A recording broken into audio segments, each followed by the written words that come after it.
everyone. After some sort of self-imposed technical difficulties, we are finally live. I'm Sean Bennett, one of the research librarians here at NC State, and I'm joined today. Hi, I'm Dr. Christopher Gallick. I'm an associate professor in the Department of Public Administration here on campus. This is part of our climate change streaming series, and as part of it today we'll be streaming Civilization 6. Civ 6 is a really expansive game, and a lot of the game is building up your early civilization. Because of that, we're interested in the climate change part of this, so we're starting a game sort of in medias res. This is turn 300 by the game clock. I think we're at, it's hard to read that, but 1860. We are playing the Gauls, and we've started out here in our city of Aduatuca and spread out in these little green cities here. The map is pretty built up at this point. If you zoom in one of these cities, you can kind of get a sense of the scale here.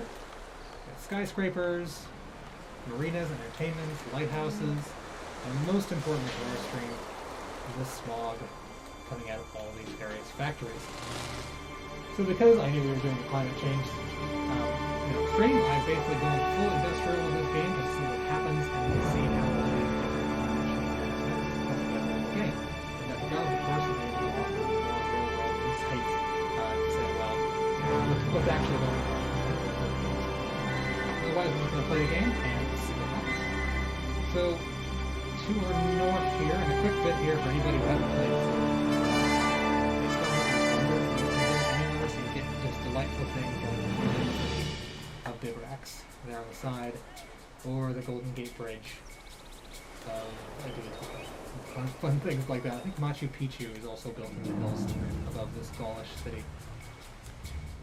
To our north, of course, we have Jerusalem, oddly, and then our friends here, the Norwegians. Now, I saved this game just before some interesting things are about to happen, so I'm going to go through the turn order here. It's going to ask me to... A big part of Civ is producing things in your cities and preparing things and deciding which direction to go. And the reason this city looks kind of rough is there was a massive hurricane that just passed over, and it left most of the city in literal ruins. So I'm still trying to repair things like the industrial district.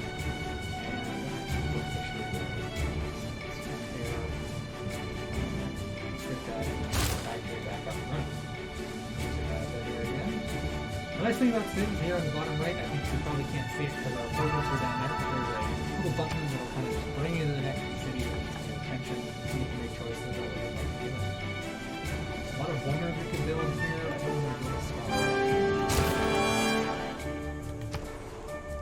will go to some of the next cities. I may have built too many cities. I was trying to find more oil factories.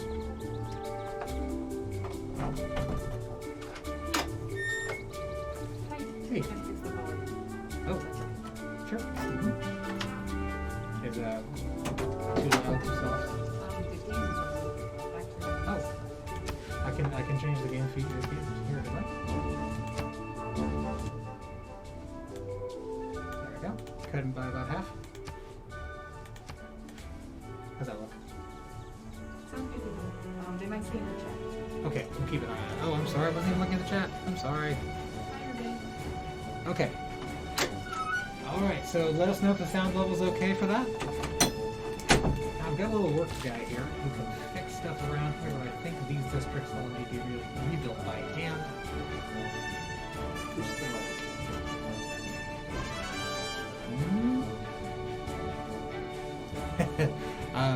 I do not know how to do that, I'm afraid, and our tech support already shoot her out, I'm afraid. I'm sorry. I'll try to speak up a little bit here and speak a little louder. At least this isn't mine. Funny story. I love it. So I'm going to have this worker go all the way over there and go make other things. Okay, thanks, Colin. I'm just going to keep going through these turn orders. This guy is a great engineer who can make wonders go faster. This is... Here we go. Hello. Go ahead.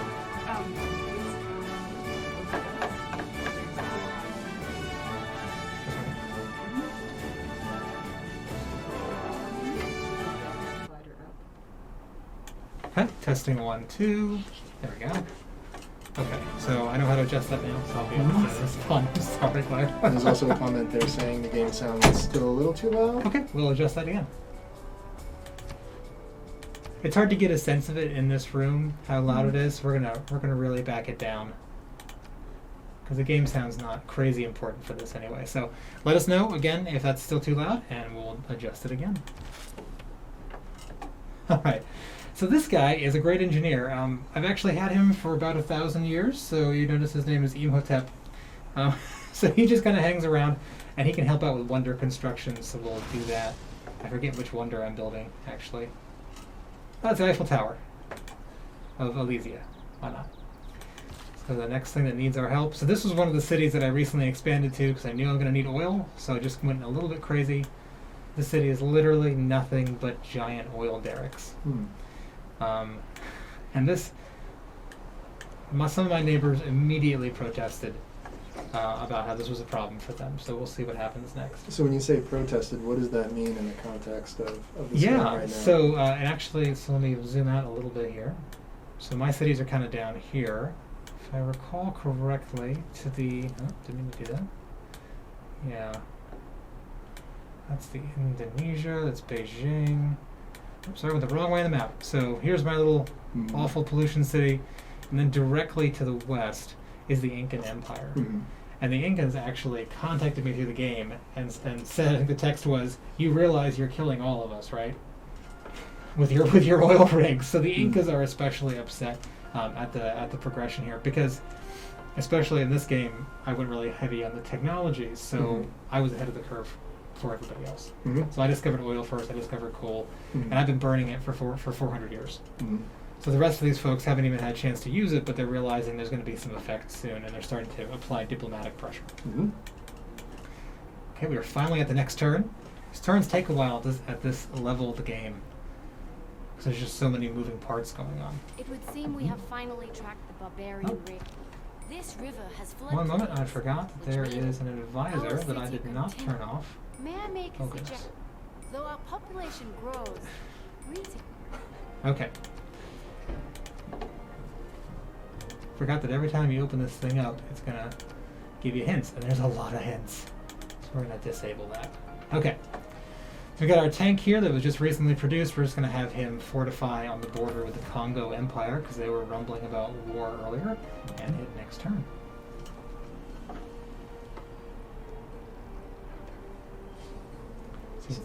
So Before you had mentioned the hurricane, how much notice do you get on that? Is there anything you can do to prepare for that?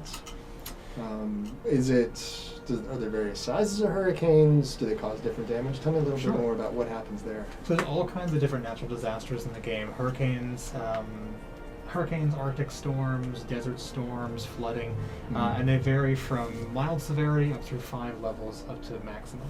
And the one that hit that city was a maximum level severity hurricane. There's no real way to prepare for them. They just appear on the map, and then they go kind of through random directions.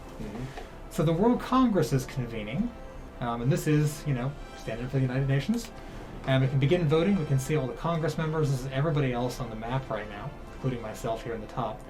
And here's the different things that are on the table to vote. So the first one is this Global Energy Treaty. The outcome 1 is to ban the production of buildings of this type, or a 50% discount on the production of buildings of this type. And if you say, I want a discount, it'll give you the targets, and the target is coal, nuclear, or oil power plants. This is initiated by the Incan Empire. So he's trying to stem this before it becomes an issue by saying, no more of this building. Now, unfortunately for him, I have an enormous amount of diplomatic favor built up in this game, which is signified by these points, by talking to people, establishing embassies, basically glad-handing and talking to people and building up goodwill. So I'm going to just spend an enormous amount of that political goodwill to make sure I can keep building oil refineries at a really cheap price. Sort of wrong, but that's what we're doing today. And this next one is new districts built by this player act as culture bombs. So culture expands your civilization's borders, and if you have high enough culture, you can actually literally overtake other civilizations, and they just become part of yours. Doesn't really have any bearing on how I'm playing the game, so we'll just click a random person. I don't have to spend any favor for that vote. And this is a diplomatic victory points, just saying who should get victory points. I don't want anybody to win that way, so I think our friend in Australia is currently leading in a diplomatic victory, John Curtin, so we will try to remove some points from him. And then finally, they want to know if we want to hold a World's Fair. That's an easy yes. Let's hit next. And see what happens. See if I have enough diplomatic clout to keep my oil production online. I do. So we can open this up and see that I was literally the only person who voted for this. Everybody else would prefer this not happen, but I don't think they've realized how much diplomatic clout I was going to put behind it. So steamrolled them and just kept it rolling. Slowly, ideas lead to ideology. So these are Lead to civics policies, that are unlocked lead as to you actions. have culture in your civilization, and they allow you to do economic policies and things like that. A little complicated, but we'll talk about that when the next government unlocks. And this is our progress to the World's Fair, which we gain by just more cultural points, and we'll keep up with that as it goes. Okay. There's a fan of the World's Fair on the chat, I can see. So here we have our little builder guy out of my horrible, horrible city that probably nobody wants to live in. We're just going to build more oil derricks. So when you are, say, putting in the derricks, do you need to have a city there, or can you go to any unoccupied place on the map and set up shop? You have to have a city, Okay. because your borders have to be in control of that Okay. area. Which I think there could be some interesting interplay there of like building an oil derrick next to somebody else's land, but the game doesn't actually allow that. Okay.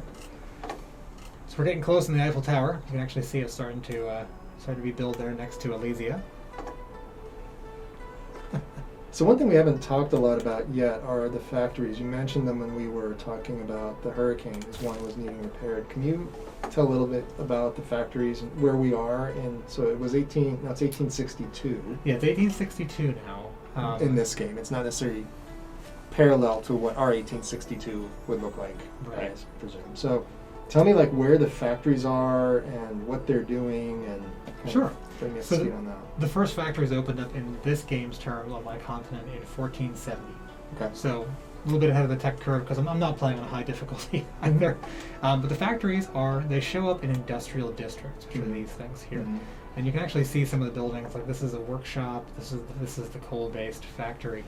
And you build these things as improvements, and they give you enormous bonuses to your production speed. So then these cities can build the Eiffel Tower much faster, or battleships like the ones that I have off the coast of Congo here. So because I was willing to just plow forward and not worry about the eventual cost of this, I was able to create an incredibly, productive in game terms civilization that could churn out units really quickly. And what are the downsides of those? So those are some obvious upsides. What are the downsides of those factories? The biggest downside is that it is contributing an enormous amount to the CO2 levels in the game's air. So we go up to this little menu, which is our world climate. Right now, nothing's changed. So it says, CO2 levels are here, global temp is raised a tiny little bit, no polar ice loss. But the CO2 levels, here's the contribution. This is my symbol here. You can see, by far, I've been the biggest contributor to this, and it's been mostly coal power. So it's one of those long-term things. If you're willing to not worry about the long-term consequences, you can really produce an enormous amount of materials, but there will be consequences down the road, and they should start happening pretty soon, actually. Well, that lines up with kind of the conversations right now. A lot of the conversations target this idea of pre-industrial CO2 emissions. So it is before you have things like that coming online. Sure. In this world that we're living in, not just that one. I think Civ does try to capture that a little bit by saying some of the, cutting down a lot of forests will impact things. So that'll also kind of, and you can actually help mitigate things in the game at least by planting a ton of forests. Just like we see now. Keep repairing things that got damaged by the hurricane there. Was that a water park? Yep.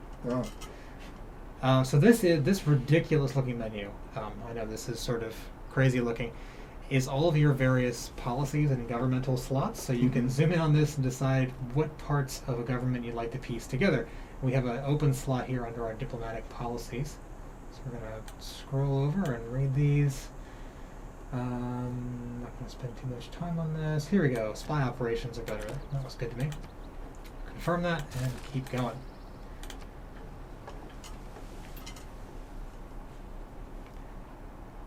At this stage of the game, it's a really complicated game because we're 300 terms in. There's spies going on, so that I'm getting spy reports up here on the top right telling me about actions between other governments. There's treaties and alliances going all over the place. Like these are all notifications here on the right side of the screen that we're just not going to dive too deep into right now. My poor little water park is actually on fire right now. Yeah. It's usually what you don't want to see in a water park. No, I think the Ferris wheel's on fire. Well, Ah, here I'm we guessing go. that's a hurricane? Yeah, this is just a category 4. Oh, just. So let's see, where is that?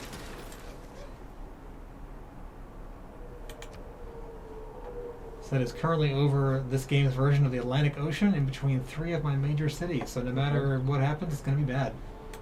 So the last hurricane hit you. This one looks like it has a chance to hit you. Do the things that you're doing create the opportunity for hurricanes to pop up with the other civilizations in this game too? Or is it only coming back to haunt you? It's everybody. Okay. Yep, it's everybody. So, in fact, as things get worse, we'll find other civilizations will reach out to us and say, "You've really got to stop burning oil so much because I just lost a city to a hurricane." So we'll see how that goes. So here's some of these districts I talked about. So this is the industrial. They call it an oppidum for the Gaulish civ. Mm-hmm. And we already have one of those. We can build more different ones. So let's build an aerodrome. Why not? It's nice to have some air power. We're going to keep trying to repair things. Yep, let's repair that Ferris wheel. Few too many cities. Let's build more industrial districts. I'm sure everyone will love that. Our friend here is still... Ooh. That's unfortunate. So that is a barbarian ironclad.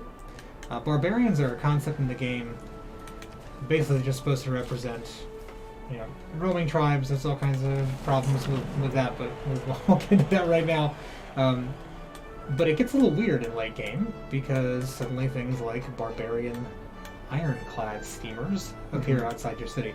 They are in range of a city bombard, so let's try that. Didn't seem terribly effective. So since he's probably going to pillage the oil derricks, which will give him quite a bit of money, so we're going to bring in... Well, so I haven't upgraded this unit in about 500 years. So he's just been sitting off the coast of Tyrones. We can hit this little upgrade button.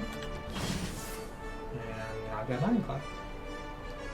So I'll just bring him up there next turn to try and stop these guys. It's going to prompt me to send some envoys here. This is yet another complicated menu system on this. These are city-states.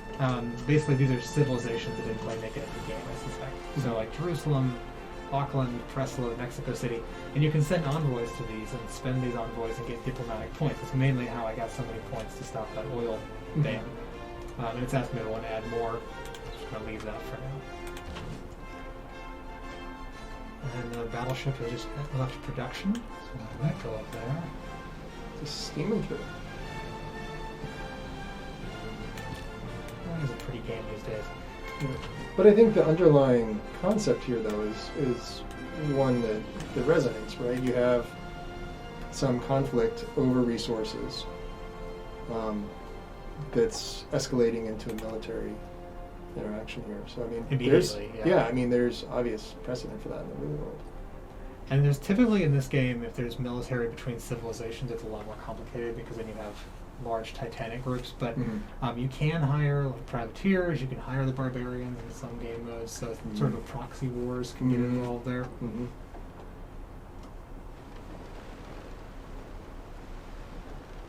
So we've talked a little bit in the short time we've been here about more of the heavy polluting industry that you've put in, largely to, as I understand it, amp up some of the climate change sides.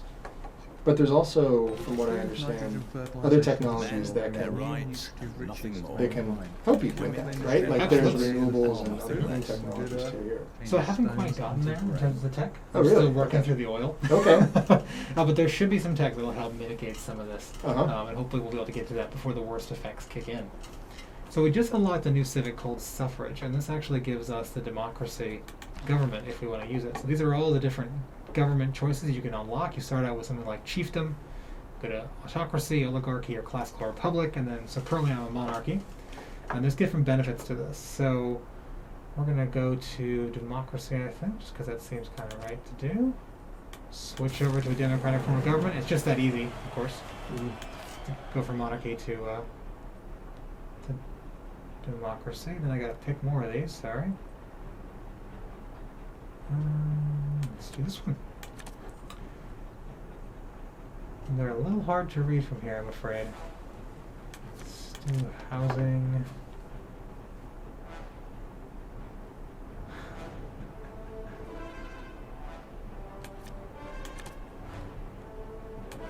Good enough. Okay, now a democracy. Just found some more aluminum to pull out, so we started that as well. It'd be nice for the battleships. Let's check this out. So this is one of the other civilization leaders. This is Qin Shi Huang of China. He's an ancient emperor in Chinese history. In this case, he's letting us know that he is very, very displeased by democracy. So he's probably a monarchy, I would guess, but you never know. I would guess that the rest of the civilizations are going to line up and tell us off as well. It tends to happen. So here's our technology choice. So we just finished a tech, and we can open the tech tree. And this is at the beginning of time. So I'm going to scroll forward here to turn 304. So right now, we just discovered electricity, radio, chemistry, combustion, and plastics. It's kind of the area we're at. So now we're looking at rocketry, more advanced flight with things like bombers and fighters, computers, and then nuclear fission is coming up. Beyond that, can't see too far ahead, but you can see like nanotech, robotics, so we are getting there. And we should only be able to get there in about 20 turns. Let's do, What about like renewables, solar, wind? Are those still far out? I think or? they might be actually. So So synthetic you can get to nuclear materials- fusion before you can get a turbine. Weirdly, yes. Now you can get geothermal plants at the same time. Okay. So that's definitely one of the ones that'll, it'll give you an enormous amount of power, but it has to be built on a geothermal fissure, which are Okay. a little bit rare in the game. Right. And that again tracks real life, that there are certain places where that technology works really, really well, and a lot of places where it's just not applicable at all. Like Iceland, right? Don't they use a lot of geothermal energy there? Okay, so we're going to say rocketry for now. Choose a civic as well. So many things to do. Looks like my poor little... Oh, the Ferris wheel's up and running, but the rest of it's still on fire. I think they would want to put the fire out You first. think you want to put that out before? Oh, the aquarium's on fire. It says. Okay. Yeah, makes sense. We're going to repair the aquarium. There we go. Build more shipyards. And, oh, my builder was captured by the barbarian ironclad. Let's see, we have that ironclad unit down here. Can he get there in time? He cannot. Since that's probably going to happen again, we're going to bring out a whole bunch of these battleships and have them kind of patrol the area over there and project some naval power over the derricks.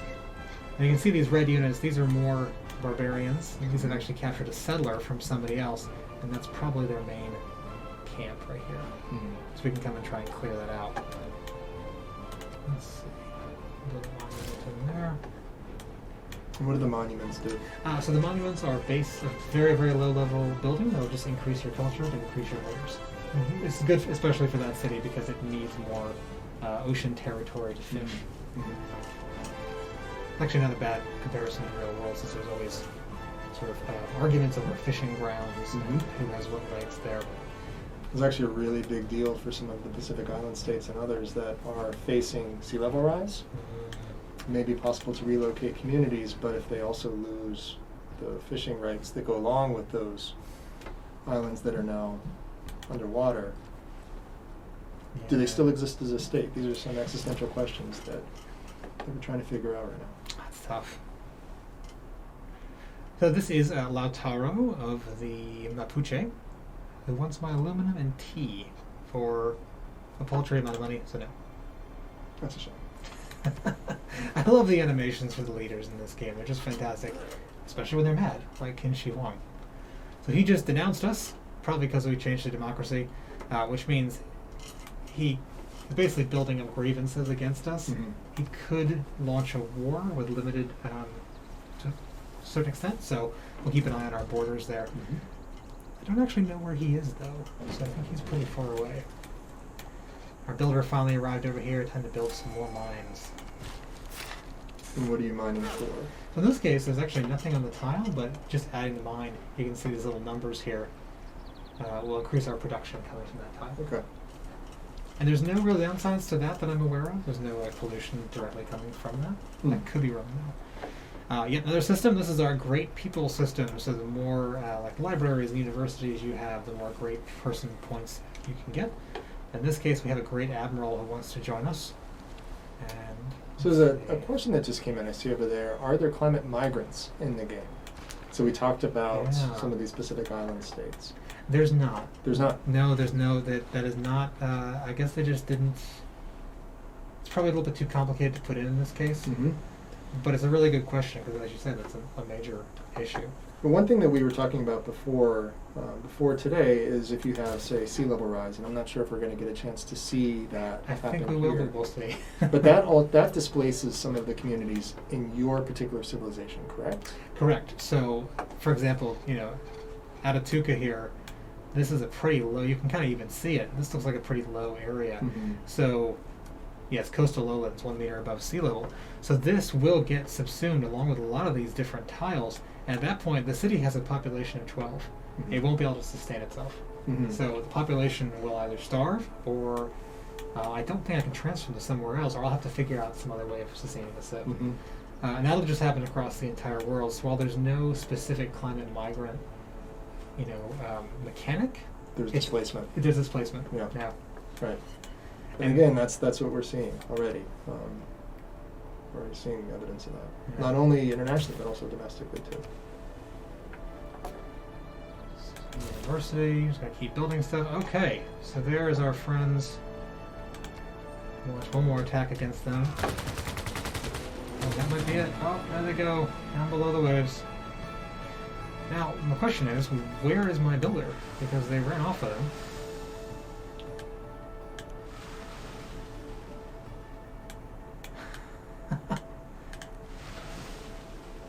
I'd very much like to have him back.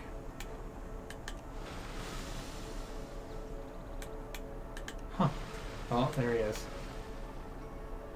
Must be running to that camp, so I may not get to him in time. And they actually managed to pillage one of the derricks. You can tell it's a little burnt out looking, Mhm. so it's not producing any oil at this point. Though frankly, the oil production from the rest of it is so off the charts that we're fine.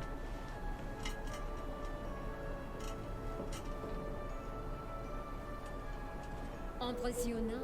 Il semble que vos espions soient partout. Mesdames de compagnie seraient So sometimes if de les a entretenir leader pendant la appreciates the fête. way you're leading your civilization, they'll compliment you. Hmm. This little animated thing. In this case, she appreciates the fact that I have spies everywhere. Mm. Not sure why she would appreciate that. Wouldn't Mhm. really be a good thing, one would think. But it's especially funny when the Norwegian, I think, right now has the agendas all get randomized whenever you play the game, so you never know what someone's going to want. Mhm. Norwegian right now wants everybody to have a strong navy, so he's always complimenting me on my battleships. It's very strange. Just unlocked communism. We'll stick with democracy for now. That spy we were going to create has finally come out of training, so we can embed him or her in one of our own cities to do counter-spying or try to spy against an enemy. In this case, since China has denounced us several times now, let's send it over to Xi'an. It's the capital city. Confirm placement, and then they'll have that spy embedded in the city. I don't think we can unlock socialism. I don't. So anyway, let's check the governance again.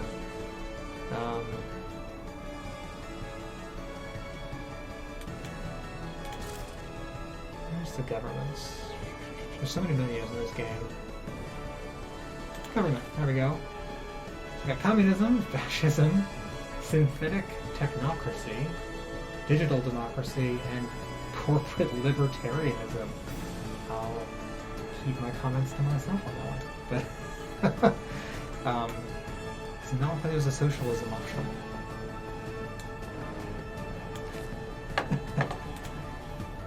we're gonna go back to our civ here and keep building stuff. Looks like This poor city, we finally got the marina up and running. At least it's not on fire anymore. But there's still a lot of other things on fire. The poor factories there, so let's get those built up again.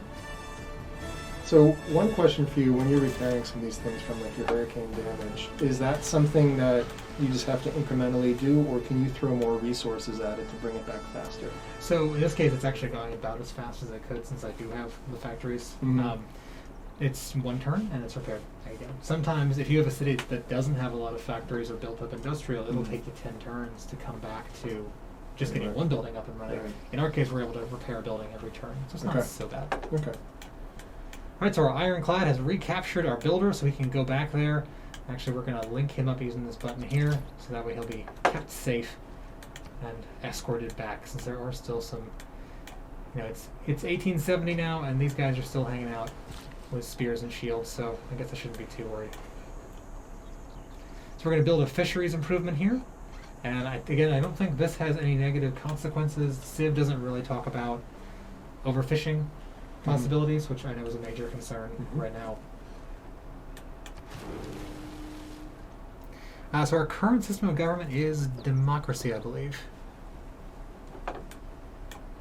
which we just switched over to. And the older Civ games, democracy was sort of a double-edged sword, which I actually liked, because occasionally you would try to do something and the Congress would step in and say, no, you're not going to war. You don't have authorization to do this. Mhm. We've decided it's a bad idea, so we are rescinding your war declaration.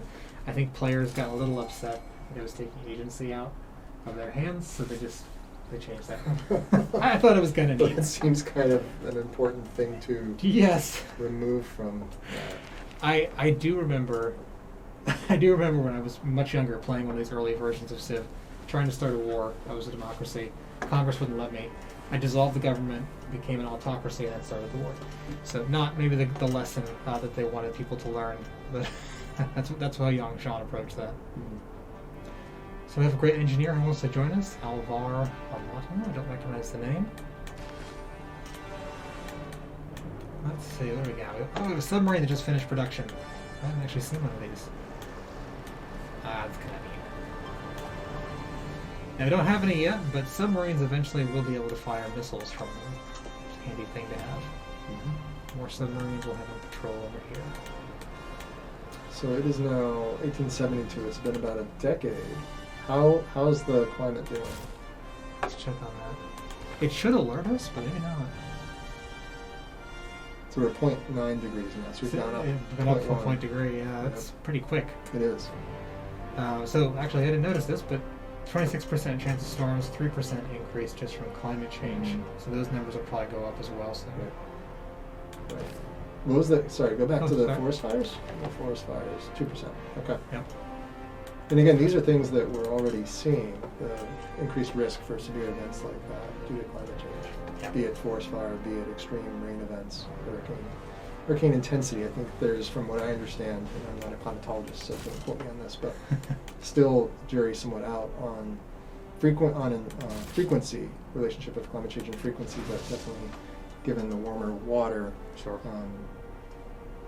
greater chance of increased intensity. Interesting. Another tank, we're just going to fortify him here. And I'm basically building up military forces because I have so much production from all these factories that it has to go somewhere.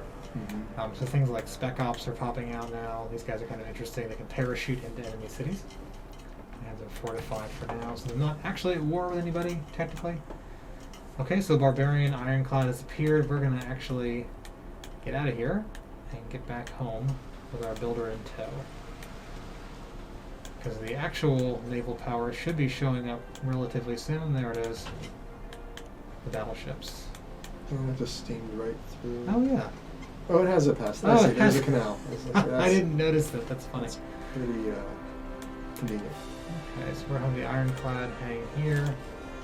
And this little guy can repair railroad there, which is now back up and running.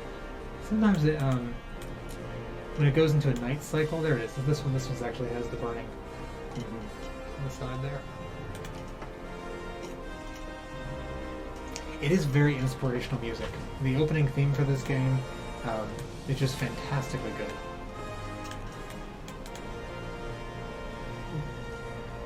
Someone was asking, what's the goal in the game? Can you play it? So your goal is to create a sustainable world. Yeah, you absolutely could. I could avoid all of these oil derricks and such and just focus on the geothermal and the solar. And really, the big incentive is you get to keep your land and your cities, because eventually on this path I will lose most of these cities. Because I've purposely settled everything on the coast because it's good to get those trade routes. Does the game incentivize you to do it that way, though? I think it does, just because it's going to be really tough to figure out what to do and difficult to win the game if I start losing a lot of land and areas. It's a little bit of a mechanical decision rather than a moral one, but that's kind of how that goes. And we'll notice probably as this game goes on that we're going to get more and more diplomatic pressure from other civilizations who will start censuring us, they'll start trade wars, and we'll get notifications from them. You can see up top here, these little smiley faces, or sad faces as the case may be. Only 2 of them actually like me right now. Pretty much everybody else is generally upset with me. And Qin Shi Huang is just straight up angry. Yeah, you can totally lose the game. So somebody's asking if we can lose it. I played a difficulty that makes that hard. But civilizations, if they see your military Great is ball weak, court is also very we just impressive. finished the Chichen Itza. I would like to have seen them play a game, In although it sounded like 1875. the end was pretty violent. I think it was safer to be a spectator.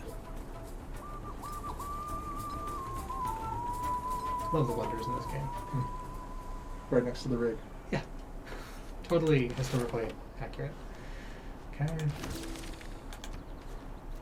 But yes, you can lose. You can also lose by diplomatic victory. So, like John Curtin of Australia, this guy here is currently leading diplomatically because he's been outmaneuvering me a bit. So he has diplomatic points that the game gives him.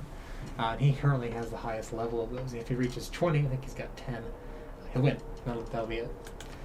You can also do a science victory, which will send you off to, I think, a Mars colony in this frame. And that's also a way to win. Or a cultural victory where your culture is so dominant over the earth that you win. But I tend to get stomped militarily often. A larger and bigger civilization will just sweep me off the map. In this case, because of all these factories I've been pumping out, I've got plenty of militaries that shouldn't happen to us. But I think that raises some really interesting trade-offs, right? Like, so if you want to thrive as a civilization, you need to progress through these things that are making it challenging to persist as a civilization over time. So it's walking that fine line that I think is frankly where we are as a present society, of walking that line between improving, progressing, and also addressing some of these developmental challenges that are contributing to climate change. Yeah. Which is why I'm really interested to see where some of these things come up with the different energy technologies, to see how you start being able to pop those in, to really see some of the transitions that we've seen really over the last couple decades with the rise of natural gas displacing coal. Right. And now with solar, wind, batteries, things like that rushing in, and really walk through how this game is handling some of those things. We should get into those, I'm hoping. We're progressing. We're almost to rocketry. We should be able to unlock some more of those soon. Mm-hmm. It looks like we are able to, let's see, so we have that barbarian ironclad is back, or another one. Trying to steal my poor little builder again. But this time we actually have a real navy. So we can bring up the battleship. Let's get a closer view here. And bombard. Oh, still there. It's kind of surprising.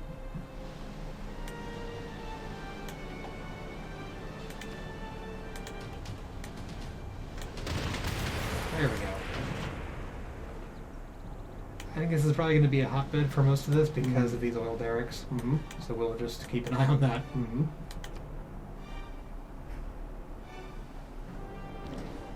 Oof, gosh. This is one of our submarines. We'll have him just on alert in case anybody comes up the southern border.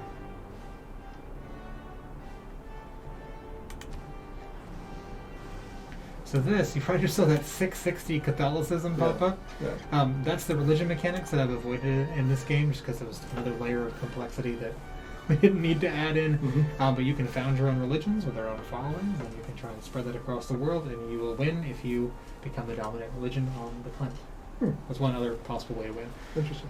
You get lots of really strange ahistorical things with that. I remember I played one game and there was an extremely Did you ever militant build a castle? Buddhist Yeah. Russian empire. Here is Um, one. Brought down to earth You just never and know. fixed for the wonder of ages. Oh, Taj Mahal.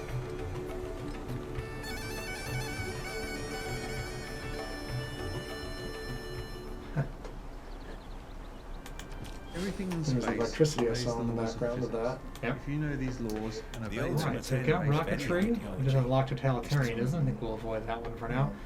And what are the white lines here? So these are our trade routes. Okay. So we just created a new trade caravan, and we can select where we want to go, and you can see kind of the different benefits we'll get. Generally, your resources are gold, research, and culture. So in this case, we'll probably want to send some to our friends over one of these city-states, because I get a lot of benefits from that. So we'll send that route, and then we can check our research tree again and see. So synthetic materials will give us access to geothermal plants. But combined arms will open up uranium. So let's open that up and see if we can find some. And that you actually need to have access to. So a Okay. big limiting factor can be if you're a small civilization that's trying to keep things kind of compact, you're going to have access to uranium and you have to borrow it from your neighbors. Mhm. And as soon as they realize that you're enriching it and doing something kind of interesting, they're probably going to cut you off. So very similar parallels again. Mhm. Another great person, Matthew Perry, great admiral. Oops, okay.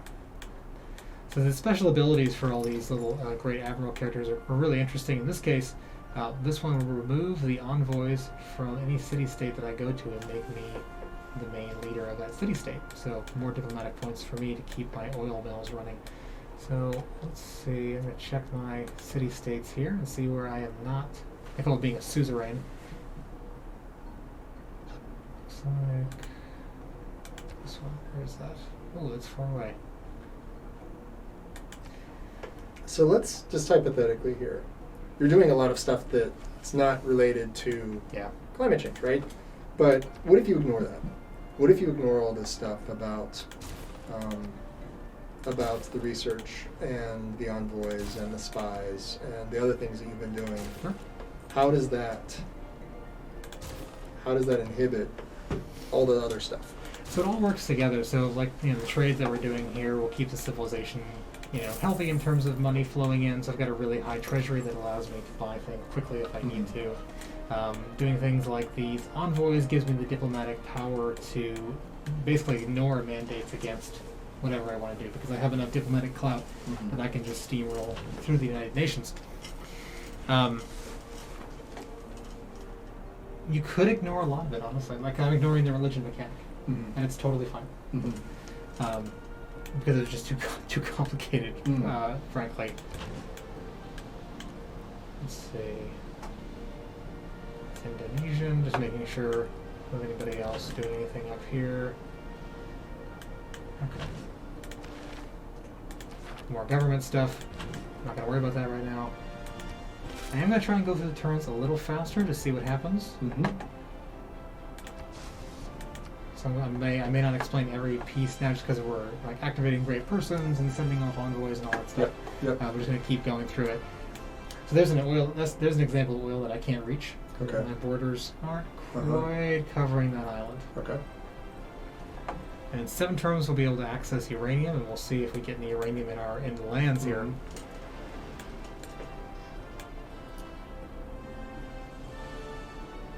So one of my cities is unpowered. It must not have access to oil. Okay. Some quick bombarding here. Okay, they're done. I'm not sure why it's green there. Let's send these guys back over to patrol the derricks, and we'll move on. There we go.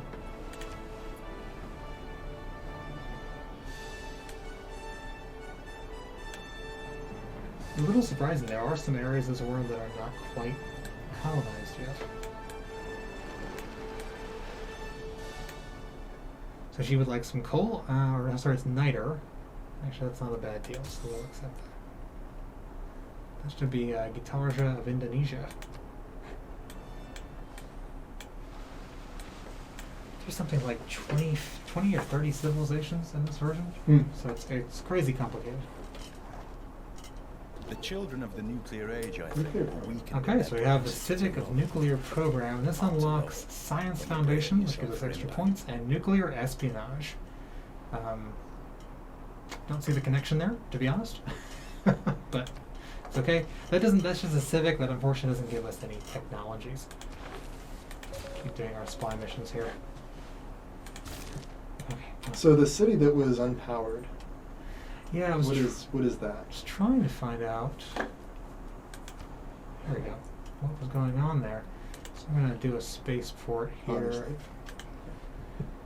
And the only way to do this is actually to annihilate some of my farms. So this may go badly. But anyway, now where is this unpowered one? It's not showing it anymore.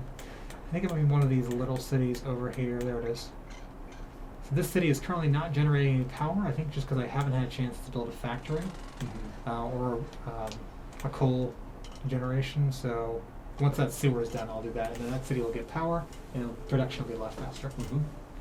You can totally go unpowered; it'll be fine, but it's just much slower. Building. There we go. Next turn.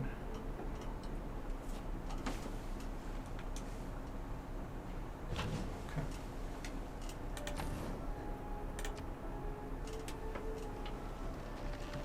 So 1880. How's the climate doing? Yeah, let's see. Doesn't change too much. No, that's still not the same. Yeah. Oh, wait a minute. We've lost 10% of the polar ice that Okay. turn. So we've gained half a meter of sea level, up a full percentage, a full degree. Yeah. So we have now reached level 1, or phase 1 of climate change. And then the phases up here on top. And we can see how this will go. So this is accelerating already because they're saying the next melt expected in 21 turns. This is already getting kind of rough. Still, I'm the worst polluter on the planet. Huge surprise. Okay.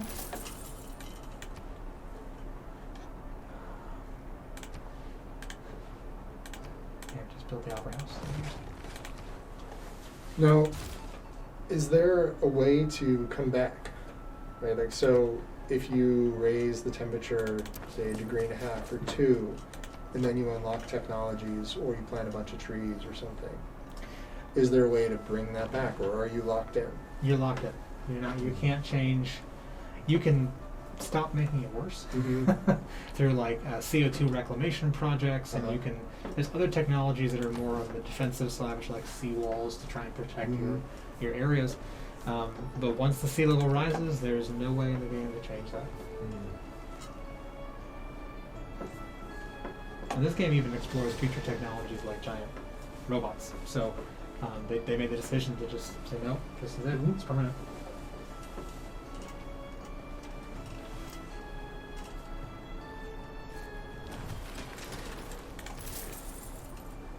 Okay. Just take another spaceport. And what do the spaceports do? Spaceports, I think, will just allow you to create. I don't think you can do rockets there, but I think it's literally just like space shuttles and things like that. So explorations and just satellites. It's been a while since I've played to that level. Let's build another water park. That's good. They're kind of fun. So long as they're not burning. There's always another park. So this one actually now got the option to build an oil power plant. So we're going to build an oil plant in that unpowered city. Okay. And we're just 3 turns away from the uranium. And that uranium in this game is also one of those decision points, because you could plow it into nuclear, nuclear power plants, and then you get a relatively cleaner form of energy. There's, in the game, there's a percentage chance for it to melt down, or you could take that and build nuclear weapons, and that just consumes it. So you can't do. You could do Can't do both both. in moderate, like a very small amounts, but it's much more tempting to just go one way. I confess I play Civ as more of a warmonger more often than not, so I tend to use them for missiles. We'll see what happens in this game. So Nikola Tesla wants to join us now. Give us a nice bonus to our workshops and factories. Depending on how you set this up, I mean, is it possible to win the game through climate change? Like, if you had highlands and everybody else was low. Yeah, you absolutely could. Because if you, like Adatuka in particular, I think is going to become a wasteland because all these areas are very low. There's not really any high spots. Meanwhile, up here in the Incan Empire, it's mostly mountains. It's kind of hard to see with this kind of graphics, but it's mostly mountainous regions. They're above sea level, so they'll be okay. Like Cusco will be fine. But yeah, you could win the game that way. It'd be very difficult to plan for it, I have to admit, but it will be possible.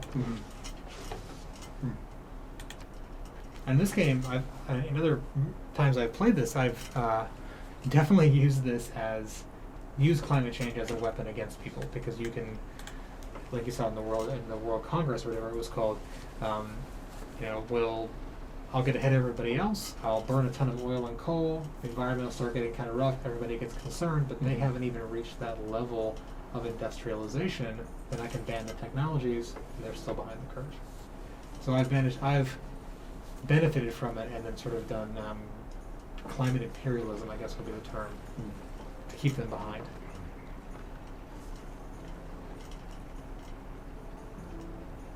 Just waiting for all the little AI turns to finish.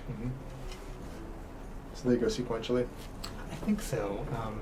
Special session of the World Congress.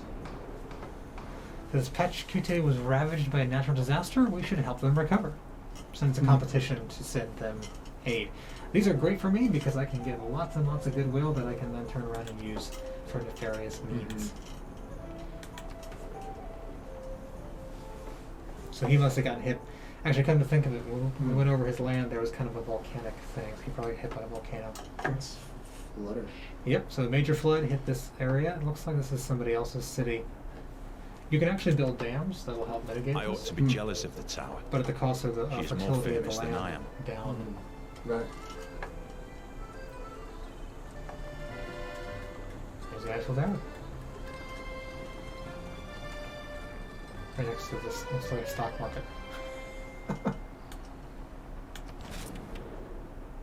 With control of the air overhead, There we go. can move freely about. So now we have access to uranium, and let's see, this will let me know if any has popped up. There's one. My entire civilization. I'm gonna go start mining that immediately.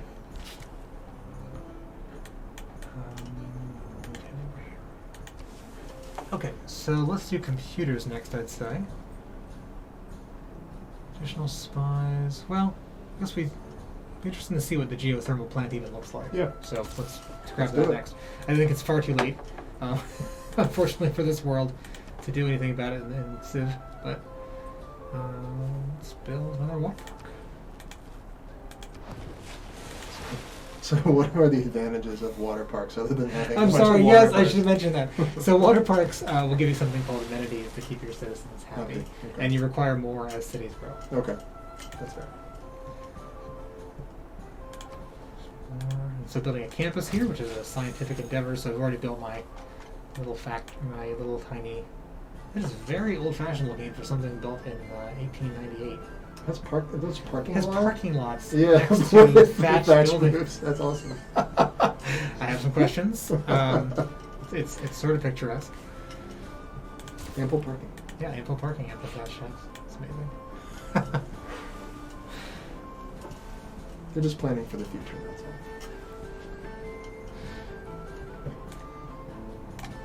Should probably upgrade these guys too, because they are now... That's a great shot of one of the water parks, actually. It's a little aquarium, the Ferris wheel, and the tank. A large tank.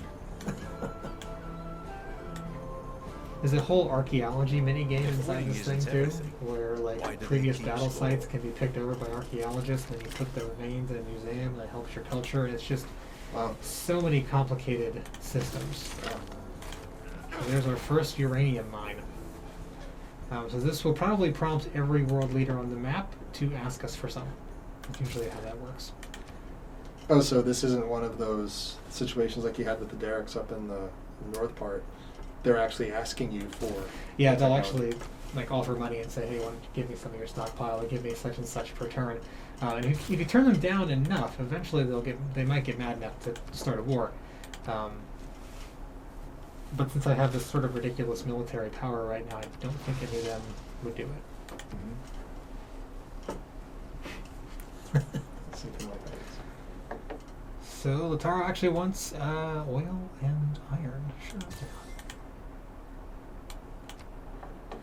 It's a shame when you first start the game and you meet someone for the first time, they actually give you a long speech of welcome in the language that person would have spoken. It's really, really neat.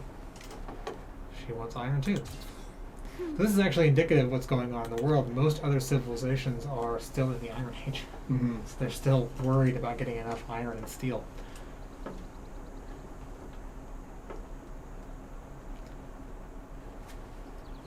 Is it linear how you progress? I saw that technology tree. Like, do you have to go through the same basic steps, or can you bypass? Yes. Same basic steps. There is an option actually to shuffle it slightly, so Mhm. everything's still in the same age. Like Mhm. you're not going to get nanotech in 2000 BC, but it is shuffled a little bit, so Mhm. it's not quite as predictable. Is there a way as a global community to do tech transfer? So if you are an advanced community like this, is it possible to then go to one of the communities that is still developing and help them skip a step? Absolutely. So if you're good friends with someone, you can offer them technology. You Mhm. can enter into research agreements.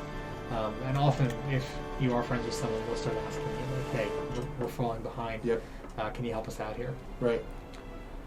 This has been a big part of some of the global initiative, this idea of tech transfer. Hmm. The U.S. had a certain developmental pathway through the Industrial Revolution, a lot of dependence on petroleum. Now we're shifting into more renewables, a lot of emphasis on electric vehicles. Does that have to be the way everywhere, or can we skip some of those steps and maybe go right to solar and battery storage and electric vehicles Interesting. rather than expanding into petroleum, coal, and then transitioning afterwards? That makes sense. You could kind of do that that Mhm. kind of see that reflected here. Like Mhm. if we get the geothermal energy tech and then give it to everybody, Mm-hmm. in theory, we might be able to really arrest the climate change if we give everybody access to cleaner technologies. Right.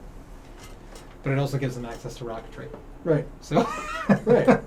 So this, sort of self-preservation comes into play in game terms. Mm-hmm. I'm just trying to go through all these build queues quickly here. And I have to say, I think that's one of those interesting things here, is the complexity that it forces you as the player to walk through. That you can't simply parachute in and say everybody gets this, everybody wins, but rather it's forcing you to make some of these personal, individual trade-offs with collective good trade-offs. Yeah. And I think that's one of the things I like about this, is that it really requires that walking that line of how do you manage all these aspects of a civilization. The other thing I think is cool, we haven't really got into it yet, but how it shows you the impacts of those things, those decisions on a relatively short time period. We're not having to wait 150 actual years to Yeah. observe changes since the Industrial Revolution, but rather a matter of an hour or two. And being able to see those things in quasi-real time, I think, is huge. Because that's one of the challenges with climate change, is that it's fast, but on a daily cycle, on a weekly cycle, it's hard to tell what's climate-induced versus a bad storm, right? Right. And so to be able to see those feedback, I think, is really a cool thing. It's sort of fast on a global scale, but not, for us individually.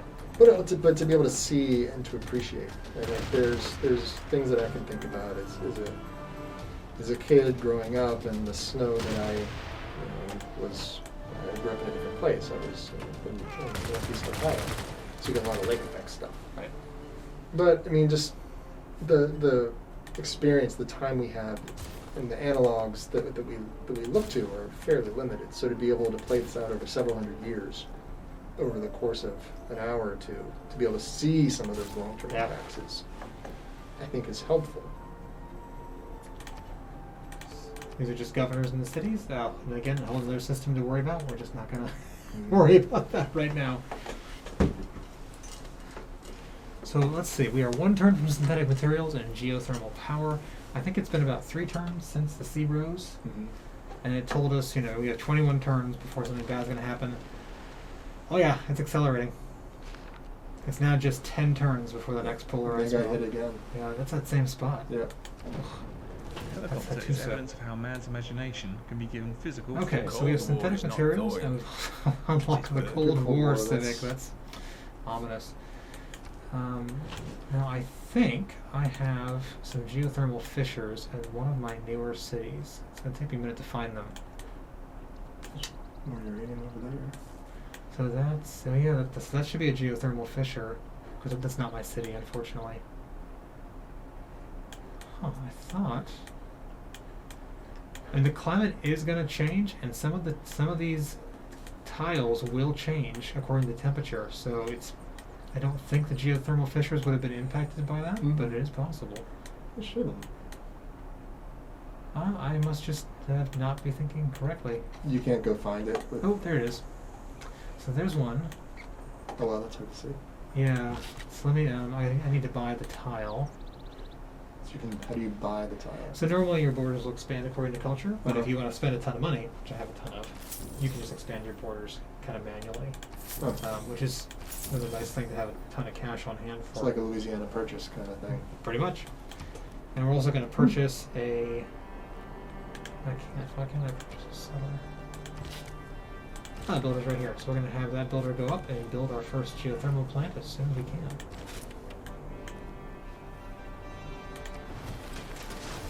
So that looks like I never think I've ever built one. So here it is. Okay, so our choices now. Composites will give us wind farms. Yeah. Let's do that. Let's see what that looks like.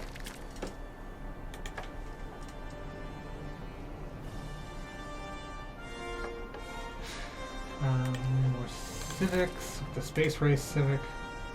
Keep going. Can you, when we get to the wind, I'm curious to see if you drop it in the same place with the Terex. Oh yeah, would that change anything? Yeah. What would that change the dynamics of that conflict up there? Yeah, we should definitely try it. See how we're doing on the World's Fair. I'm good. I'm leading. You're leading? Yep. So I've created enough great people. So like Nikola Tesla joining Uh-huh. us and all those other great admirals. That has contributed points to this World's Fair. I don't know.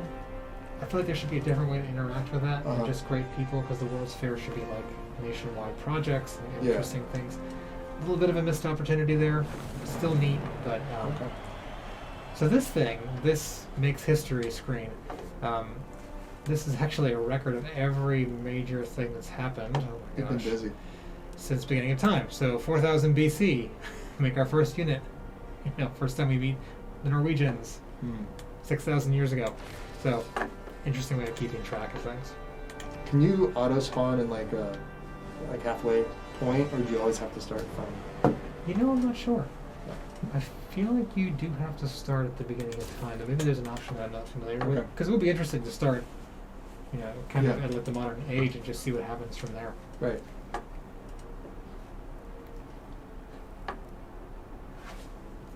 So, but the World's Fair is not a single thing. It's more of a No, cumulative. Yeah, it's sort of a cumulative thing. I do wish it was more of a single thing to Mhm. contribute towards and then see. Yeah. World's Fairs are such interesting things to research and look at and read about. I see up there. It says turn 3, 22 out of 500. Is there a cap on turns? There is a cap. Okay. So eventually it'll end at 500 and say, according to your score, you've either won or you've lost. Gotcha. Okay. So Indonesia, this is Indonesia here, is so desperate for aluminum, I'm guessing because they don't have a lot of territory, that they're willing to give me great works of art. So the Pieta Mhm. and the Metamorphoses by Ovid. So they're willing to just send me these just for 20 aluminum, so I'm going to Wow. actually accept that. So that's kind of what we were talking about with, like, if you don't have the land, you don't have access to the Mhm. resources, you're going to be stuck. As my friend from Norway, and he wants to be buddies. Sure.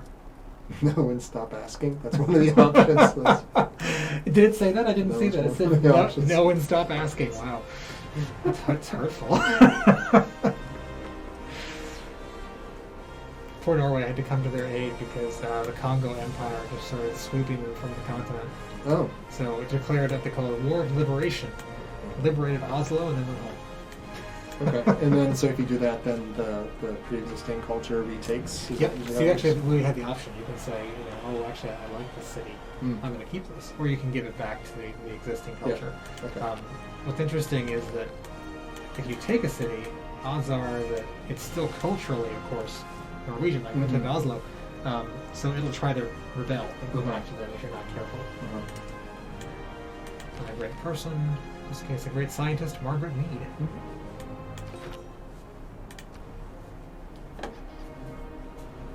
So it's interesting. There actually are some conversion options down here as well.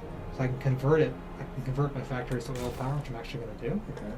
They were on coal? Yep. Or, okay. Pretty much everything right now is running on coal. Okay. So actually, I think our coal reserves, our oil reserves, are much higher. Yeah, so we're going to switch everything over to coal Okay. or oil. Sorry. And that costs resources to do, I It presume? does. Yeah, Okay. it gives a couple turns of resources to do that over there. Mhm. But then I think you get more production bonus from the oil-based Mhm. factories. Mm-hmm. Where to send her? Must be on a tile. Completed campus. Okay.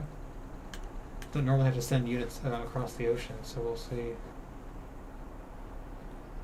Kitchen cross. Okay, not gonna worry about that. This is our spy over in Xi'an. Just gonna have him do a listening post so we can get more information on what the Chinese Empire is up to. And here, oh, Just hanging out. why can't I build my geothermal? Is it because the ruins are on there first, or antiquities? Maybe. It's saying I can build a resort, so I guess we'll build a resort for now next turn. But let me see if I can create an archaeologist to get rid of the ruins. I don't see an option to make an archaeologist. All right. Well, we'll try and figure that out. I don't know if we'll be able to make a geothermal plant. I just don't have any other Mhm. fissures. That's kind of a shame. But I mean, that brings up another interesting analog, right? Like, you may have resources, but you have some reason why you don't want to explore that particular site. Yeah. I mean, there are plenty of analogs to that, whether we're talking about roadless areas in national forests, whether we're talking about, and there's been a lot of attention paid to a potential mine up outside of the boundary waters, Canoe Area Wilderness. And so what is the ability to actually renew that permit there? The Antiquities Act has been used to set aside national monuments. So I think that's a kind of a cool analog where you have to make trade-offs between what do you want in this particular space. It's not even just over time or over space, but in this one space, how are you going to treat this one space? Yeah. And again, they were hit again. This is the third time? Yeah, I mean, it's literally on fire at this point. We choose to go to the moon in this deck. Space race, spy missions. Get some more civics here. Social media. I don't want to discover social media. Yeah, let's skip the Let's social skip media social right media. now. Goodness. As I glance over to the chat. Right? Let's see. What else can we build over here? Can any of these folks make an archaeologist to... I wonder if I haven't actually unlocked the ability to make an archaeologist yet. I would sort of figure. I don't think I have. We'll do an aircraft carrier. That sounds like fun. And we'll convert to oil power. And everybody's going to oil power. That'll just make everything so much better. Another water park for lack of better things to build. Still can't make it over there. Well, let's try this seaside resort. Well, first seaside resort. Get a little... Oh, come on, I want to see. Yanked us all the way over. What does that look like? It's kind of nice. Prefer the geothermal, but that's okay. Let's take a look at next one. So there's no way to search for the geothermal vents. You actually have to kind of I look. don't think so, which is Okay. weird. You'd think there'd be a way to do that, right? Let's see. You know what? There's a map search button that I have ignored. Can I look up? Look at that. Never mind. Thank you, Civ folks.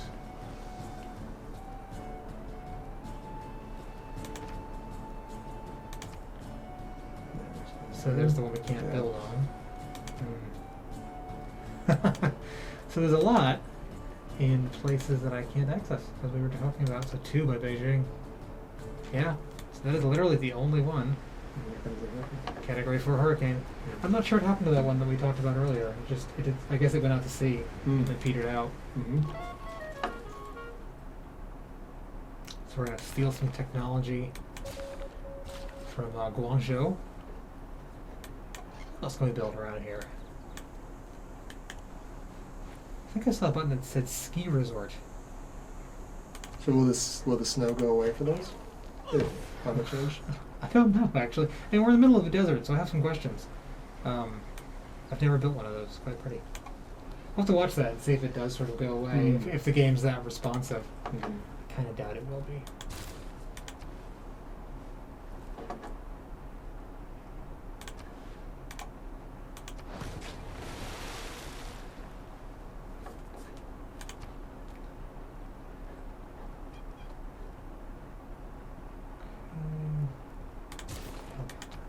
You're still working on the synthetics for the wind turbine, right?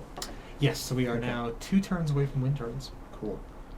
I like And that should be just be able to build almost anywhere, I would hope. Now with the oil derricks, there was a separate tech to be able to build them in the ocean, so Uh-huh. we may run into that problem. But even if that happens, we'll build some more just somewhere else. Mhm. Click on this to see one.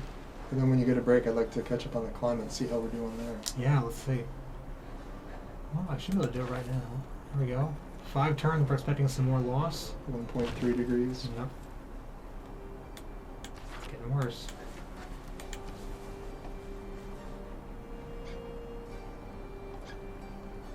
It's getting harder to figure out stuff to build just because there's nothing left to build and the factories are still churning out materials.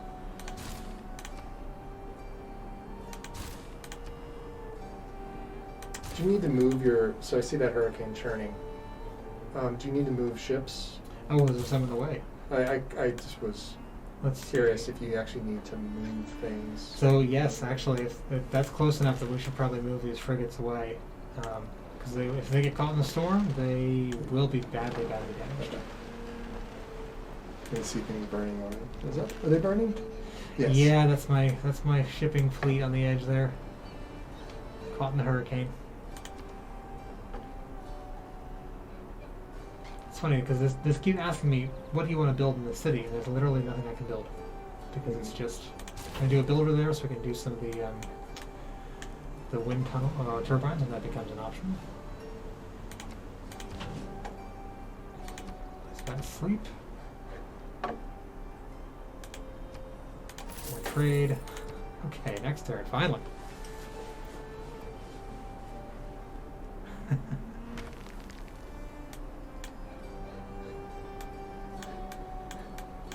One turn left of turbines. Yep, 1 turn.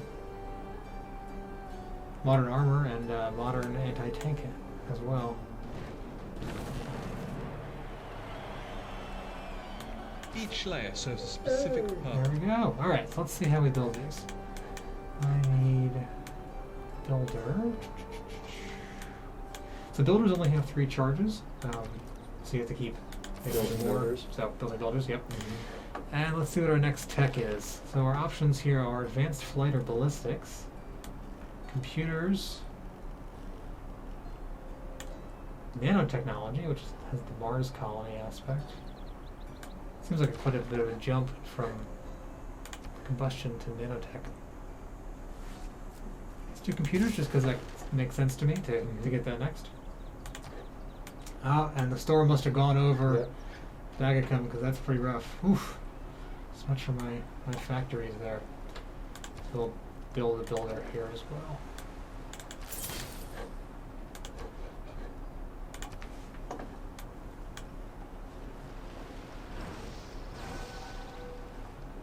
So you can see all these missionaries and apostles coming over. These are Catholic apostles from France who are desperately trying to convert my civilization. So right now Hinduism is coming in from Norway.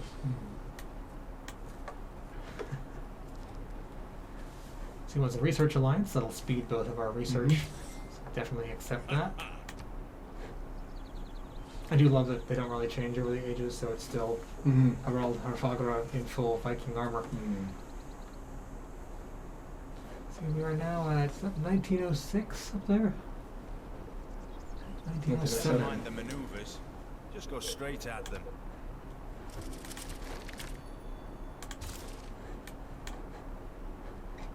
Wow. I think I've ever built an aircraft carrier in this game. It's impressive. Now this thing I think will actually burn oil each turn, Okay. and it'll actually contribute to the climate change. And I think I can build. All I can build is biplanes. I've got submarines and aircraft carriers, but all I can build is biplanes. I guess I've been neglecting the flight technologies. So I gotta repair our stuff that was damaged there. Here's our builder. So if I just bring him over here, can I just? Huh.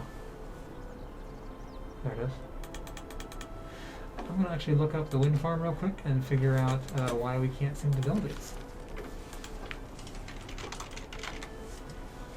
The offshore separate. Okay, requirements to be composites, needs to be desert, oh, it needs to be hills, okay. That Alright, makes sense. That makes That's sense. where the wind is. and I'm in an entirely flat place. That figures. Let's go, I think most of my civilization is built on flatlands, which will come back to haunt us What later. about offshore then? Yeah, let's see, where is the offshore, where's that gonna be? You might have to. It came up as a separate tech when you did the search. Yeah, I'm kinda wondering. I don't see it on our tech tree here. Maybe it's just the same thing in a different place.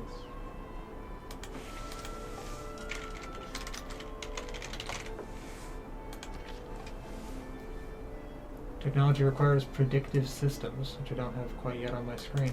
A little odd that it would require a secondary tech, but it's just how it is here. Or maybe it's the geologically, you can assume that where there's hills, there's wind. Yeah.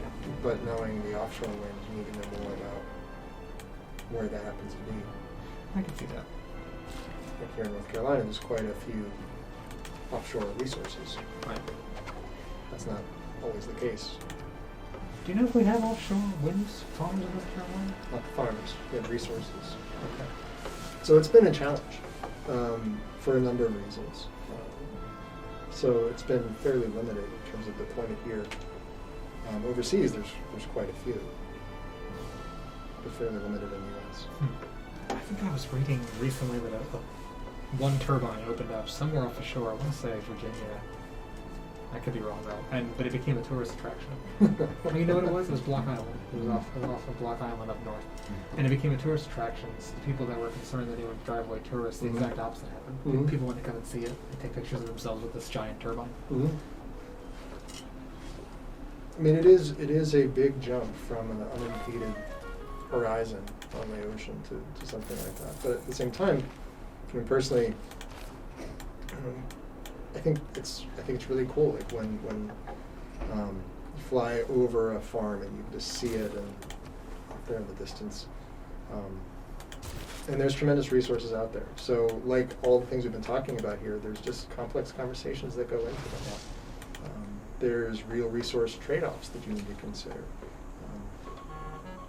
But at the end of the day, some of the trade-offs of not having those conversations are pretty dramatic too, as we're starting to see here. See how we're doing. We are just one turn away from seeing some kind of rough consequences coming out. Mm-hmm.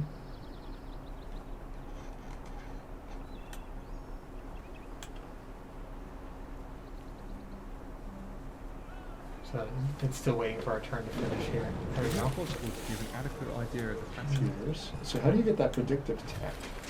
Not sure. Let's see if it's showing up yet. Guidance systems, satellites, robotics, nuclear fusion. I would guess it's somewhere up here. Hasn't been revealed yet. Okay. Maybe so the nanotechnology seems like it would be a step towards it. I can launch Earth satellites. Let's do that.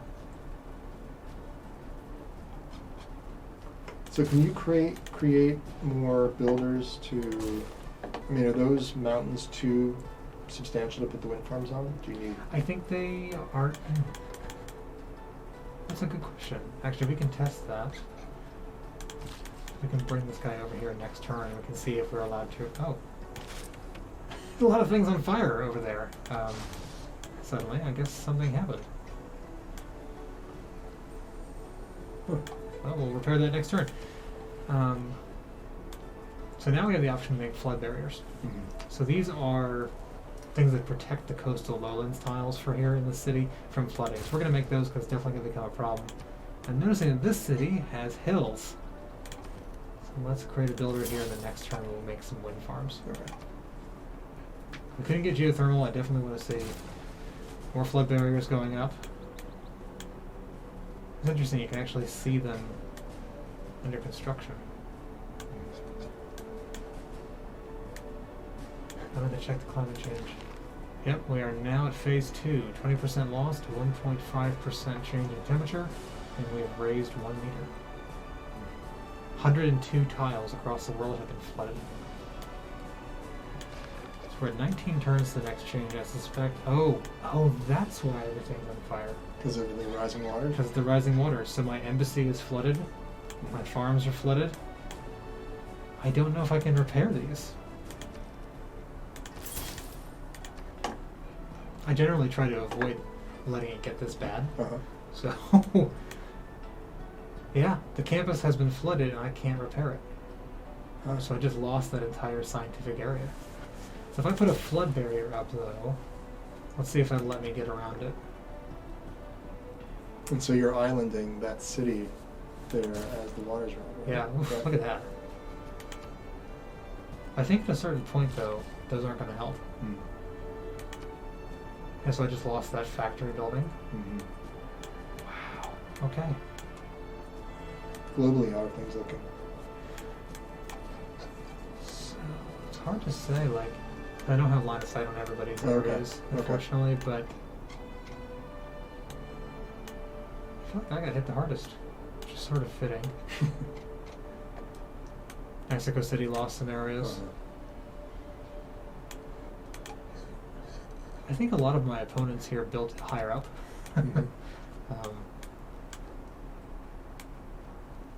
I did say 102 tiles total were flooded. Yeah, permanent coastal flooding.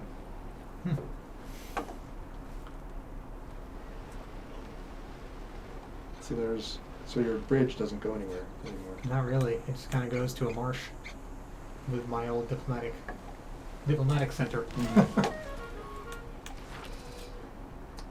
I won the. What's this one? World's Fair. Congratulations. Yeah, I wish there was more to it. Okay, so let's see if I can repair this with a builder. Nope, it just refloods instantly. And it makes sense. It's you're not going to be able to just repair that. I think even the ability to build giant coastal walls after it's happened is a little silly even. So I don't know. I cannot build the wind farms up there, sadly. We'll try to repair these once flood wall goes up. Okay, so now I'm going to get this guy to that tile over there and we'll build the wind farms. Nice.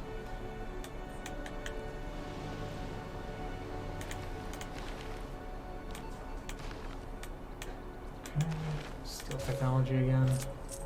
Whew, it's a little rough when it zooms in and out like that.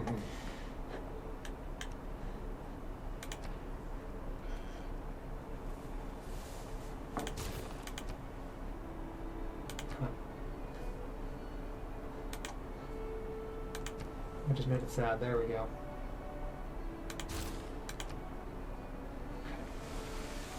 the World Congress is coming up in a minute here. And I think that's probably a good time to talk about.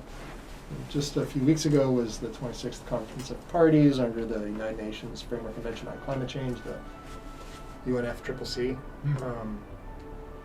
Just a gathering of the global members of the Framework Convention to talk about what are we as a global community going to do about climate change.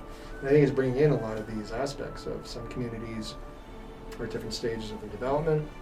Some civilizations have different exposure to different threats, have different exposure to different resources. And so how do you craft one agreement that takes into account all of these things in a way that everybody's comfortable with and still moves the needle on addressing climate change? And I think this game brings out a lot of those complexities of just going back to what we were saying before, a lot of personal incentives versus a lot of collective good problems that really come out in specific text. Like how do you, it's one thing to come to a framework agreement on how you're going to do something, but then put it into language. And what goes into those few sentences that everybody can agree on that reflects their own individual needs and wants out of development, out of everything, to addressing climate change. And it's really challenging for that reason. And I think you see that in the nature of what's coming out of those. Some countries are signing on to this declaration, some are signing on to that declaration. As a whole, where are we moving? It's really challenging. Yeah, it's an incredibly challenging landscape. So Kenshi Wong got hit by something. I was half expecting it to be related to climate change since we just lost all the coastal lowlands, but it was not. What was it related An to? opera Sorry. begins long the before Chinese the player game got hit by a goes on. natural disaster, so And ends long but I think it was a after it's come volcano, down. not Oh, It interesting. starts in not my the actual imagination. like losing all the Becomes coast. my So life. we just built the Sydney Opera And it House. stays That'll part probably of go my underwater life. in about 19 turns. It's great while it lasted. It was nice for the couple of years. Yes. Okay. There's a way to can I skip through some of these? Okay, is the builder ready to put up those turbines? I think he's moving to it now. Okay.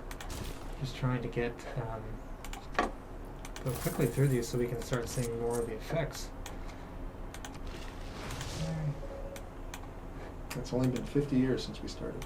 Yeah, the game, unfortunately, I think I misjudged how slowly it goes once you have this many units on the field.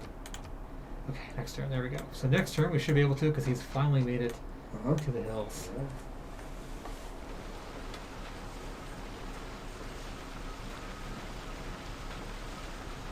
Okay. Can you skip some of these? I don't know if that is right. Some of these animations between like with things moving. Can you skip that so it just jumps right to the next? I'm hoping that by zooming in it'll skip everything that's Okay. not on the screen. Okay, that's fair. Another World Congress. Alright, military. That's fine. This is just military stuff. Okay. Mercenary companies. Okay. Again, with the diplomatic points, I am going to vote against John Curtin just to make sure he doesn't win the game and kick us out. But slightly surprised that, again, they're not trying to censure oil or anything like that. Okay. Well, they remember what Emerging you've done. fields So of at the beginning of the nanoscale game, science, One day there will be engineering. no board. you used a lot of points to block something. Mhm. Will it remember that? They will. Okay. So they'll remember that and hold a grievance against me. Okay. It actually gives them a specific grievance points.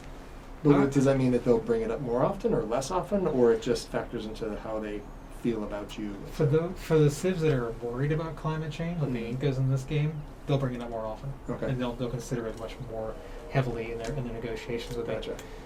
Okay, so we're gonna get rid of this resource because I think it's not letting me build because of that. So hopefully next turn. I'm not sure what else I can do other than that. It's being very stubborn. Let's do advanced flight. I have to get social media. It's the only one left. Very sad. Just gonna keep going through these quickly.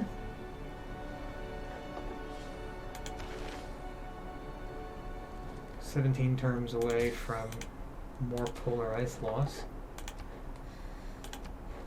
Oh my goodness. He wanted a joint war. A joint war? Yeah, he wanted me to go to war against Harald.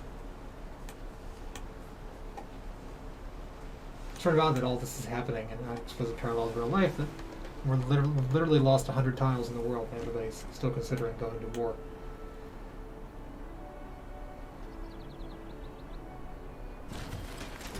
Okay, so we're about to enter the information era. There we go, we can finally build it.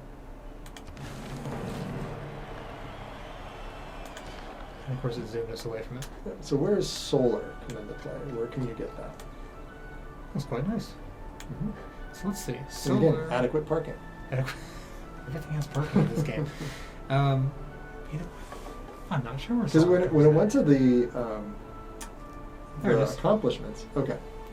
So solar is under satellites for some reason. Not sure why.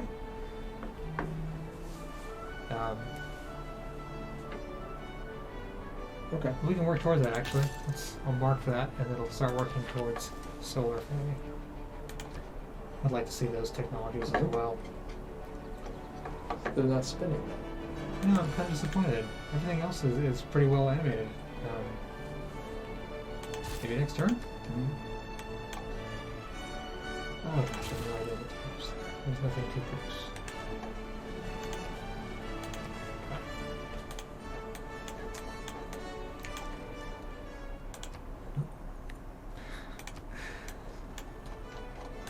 Zoom in real close, and hopefully it'll do all of those animations and such in the No, it's background. built. Oh, there's the first Earth satellite in 1920.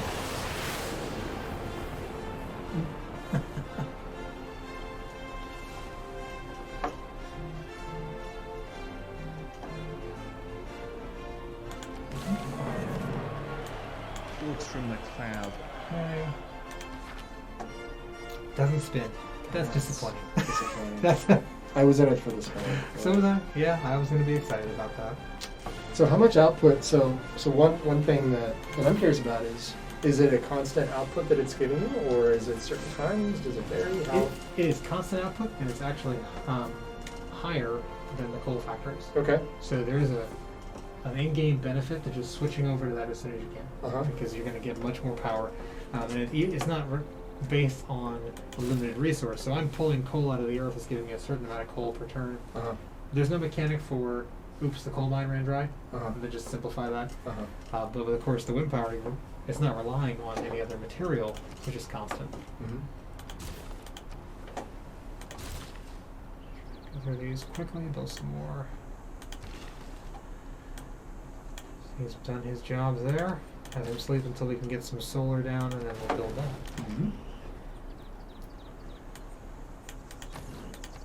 Next turn.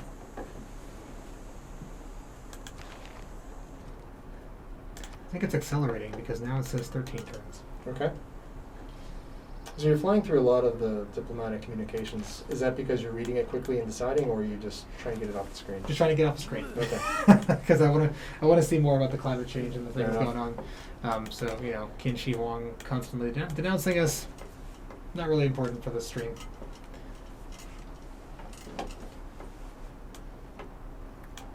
I'll zoom in again and see if it makes it go faster. Love little container ships. Okay.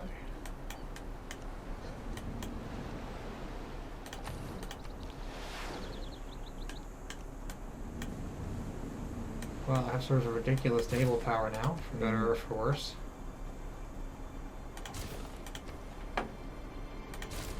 These projects I'm doing here at the bottom are just projects that you can constantly do because they will, like, bread and circuses or doing some extra campus research work, things like that. Uh-huh. So it won't require a lot of decision making on our part. It's just go, go, Yeah. go. Yep. So, going back to I want to unpack this a little bit more. The wins that you put up, resource cost. How much does that cost to do compared to some of the other technologies that you already have? So I'm actually glad you brought that up because I hadn't thought about Which this. of all That was mine effectively nothing free shall I tell him compared to first? the rest of the things, because for factories and that kind of things require a certain amount of time and turns and time spent and production spent. But that was just make a builder, press a button, and it's up and running. So there's no difference in unit cost to build that versus like factory power plant or whatever else? I'd say it's much cheaper than the factory or the power plant. Okay. Yep. Okay. I mean, these are some of the considerations right now that we're kind of seeing play out. And it's kind of, again, you're compressing the timeline here so much that there's so many things that are flying by. But like, we have to first of all have the technology to do that. And so for things like batteries and wind turbines and solar, we have that technology. The question is, like for batteries, how long does the charge last for? Like how long of a period can we have that battery online for, maybe to capture the sun in the day to use at night or to bring back during peak times or something. But then there's also the cost side, where we may have the technology and it may work, but compared to the other resources that are out there, that they may still be at a point where they're not as cost effective. And so it's still cheaper to do some of these other things. And when you're trying to balance all of these things at do you put in the technology, like, advanced wind in this case? They say there's no price differential. Well, maybe there might be, especially if for something like battery storage, where the battery costs are coming down rapidly, they're coming down so fast. But they may still cost more than, say, an old-fashioned power plant that's using fossil or something. Right. And I think there's, the economics there are changing rapidly too. That's one of the reasons why coal has fallen off so quickly. It's because natural gas and solar and wind were able to price it out. Nothing is beyond. I mean, these are real average. considerations, especially if you have low-income customers who may be really affected by just a few percentages of an increase on their power bill. Sure. Energy poverty is one area of study that's receiving a lot of attention right now, where people may not have the resources to have energy security. A significant portion of their income is going to provide for electricity and heat. And so these are really important considerations that kind of get caught up in we have the tech, but why isn't the tech out there more? And so that's kind of where I think things like this can help, but they can also, I think, simplify by saying, as you're saying, it's essentially free. Well, there's a lot that goes into the decision to put a wind turbine in and not to put a coal-fired power unit in instead. So that's kind of, I think, where a lot of the fight is now, where we have the tech, but how do we use it smart and in a way that furthers us in all of these objectives without going backwards on those objectives? I appreciate that. Yeah, it's a really incredibly complicated interplay. This definitely does gloss over. But I think generally it's doing a lot of really cool things of showing the trade-offs between and forcing you to think about diplomacy, and forcing you to think about tech development, and forcing you to think about economic development. I say diplomacy as you shut the door. Well, yeah, as I tell poor Marie de France to go away. She's asking for coal. I guess I could give it to her. I'm using oil now, but let's see how we're doing. We are at 10 turns away. Actually, you know what? I haven't looked at in more detail. Let's see. Yep, I'm still the main contributor. But that's the interesting thing is that pie is evening out. Yeah. So we're now in the atomic era. So he's mad because I got a golden age, and actually they're all kind of mad. Angry and jealous. So dedications. What these do. So these are just counting more benefits to your civilization, more things that interact. We're just going to keep plowing forward. I guess I should probably actually make the flood barriers for some of these cities, or we will lose them entirely. I'm not going to do it for all of them. I kind of want to see what happens. Let's build a campus further inland this time. See how long that lasts.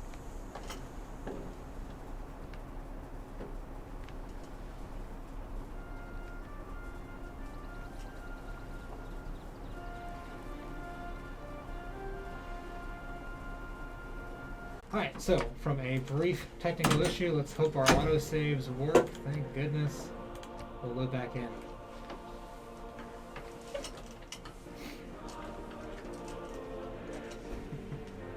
A world On of a stream or information something. rests Doesn't in the go. palm Yes. of your hand.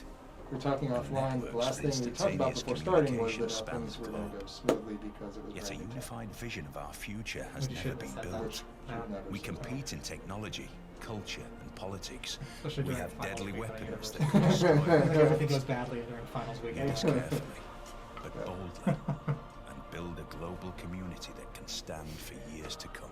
That's our leader, by the way. Your That's wits will NBRX. serve you well, That's a Ambulance. Gaulish Empire. Look at that, and we're back. Okay. Okay, 1919.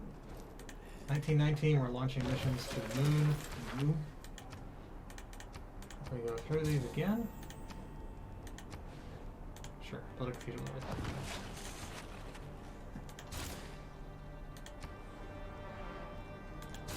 interesting. I am seeing a lot of the cities have been crippled a little bit by this coastal flooding because suddenly I don't have access to my campuses. I don't have access to my industrial areas. So there's an immediate effect, kind of already. I'm pretty sure that it used to be my cultural district with amphitheater and library and parking. Everything has parking. Which I kind of afraid. I wonder if that's a running joke in Civilization because literally everything has parking. Now, there must have been a flood. Over himself, Everything along that over line is his just own. messed up. How do we do that mission?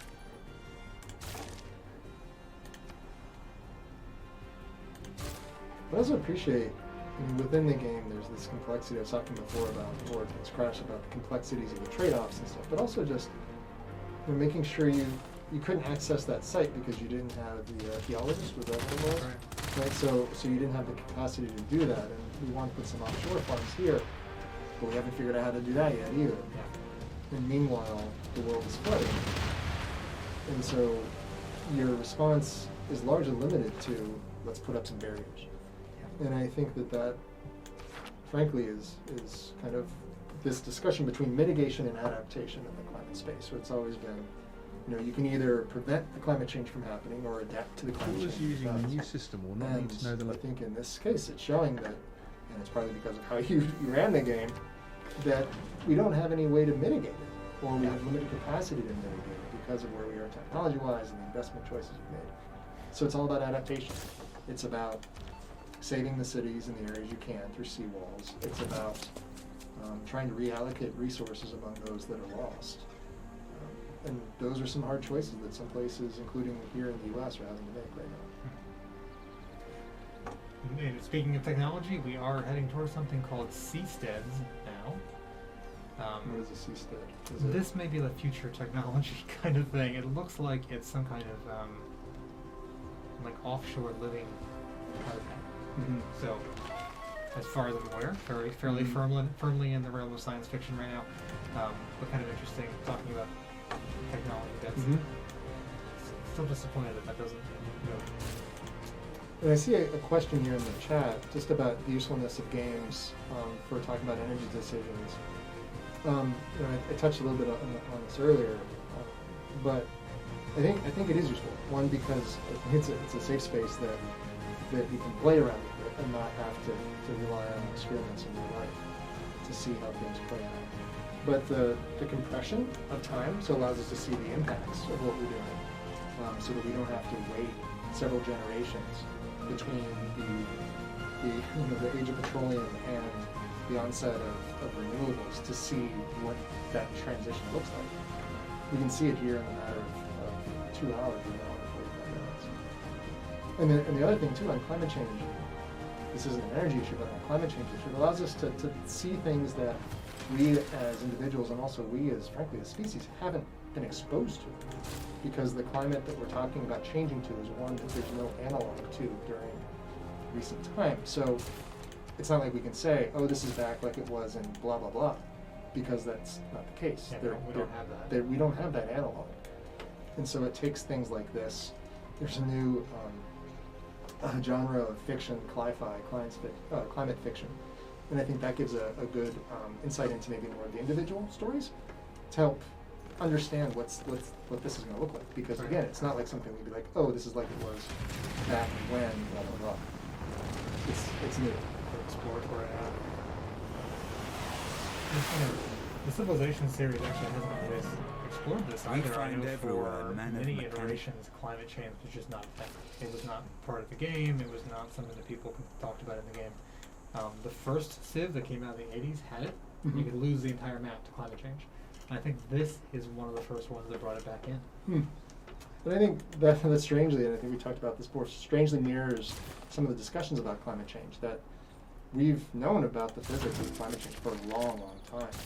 And for a while there, it became sort of this it still is politically charged, but incredibly politically charged, such that there were only parts of the political spectrum acknowledging that it was a problem. Now I think there's more acknowledgement of the fact that it's a problem.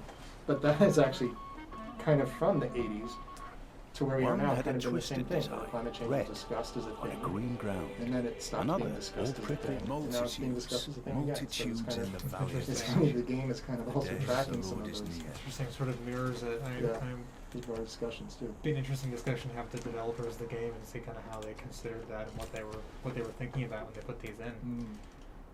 Well, it's 1925 and we finally discovered environmentalism. You can discover that. it's a social tech, which is a little bit odd. I think that would be a little earlier if we're trying to put it in the timeline. Okay, keep that right. It keeps asking about new governments. Apparently, digital democracy has been discovered. I'm not going to look into that right now. See how we're doing.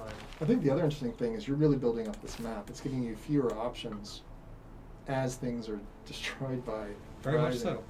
rising sea levels. And there's also just the sheer infrastructure, everything else that we've built up. You know, there's Right. Forbidden City here, Totem Hall, all these different districts, and eventually cities like this one, especially Adaptation, I can literally build nothing else unless I Mhm. destroy something. Mm-hmm. This now is, like you said, especially worse because I just lost these coastal plains. We got 4 minutes left. I mean, is there a way we can spin this Well, I into think we're gonna into get one more. one more turn? We're gonna get one more raise One more? of the ocean. Okay. Well, I was So- hoping to leave on a happy note, but... Well, I I think. think that now- ship has sailed. Well, we could shut down literally every coal plant in the world because we have most. So we could literally decommission every single coal plant. I think there's a way to do that. I think, I mean, the reason I want to, I made the comment that I think that these games are useful to kind of play around and see what the potential implications are. But I also think it's important when we're talking about something is weighty and impactful and, I don't want to use the word existential, but that's kind of the word that's close to the one that I can't think of right now.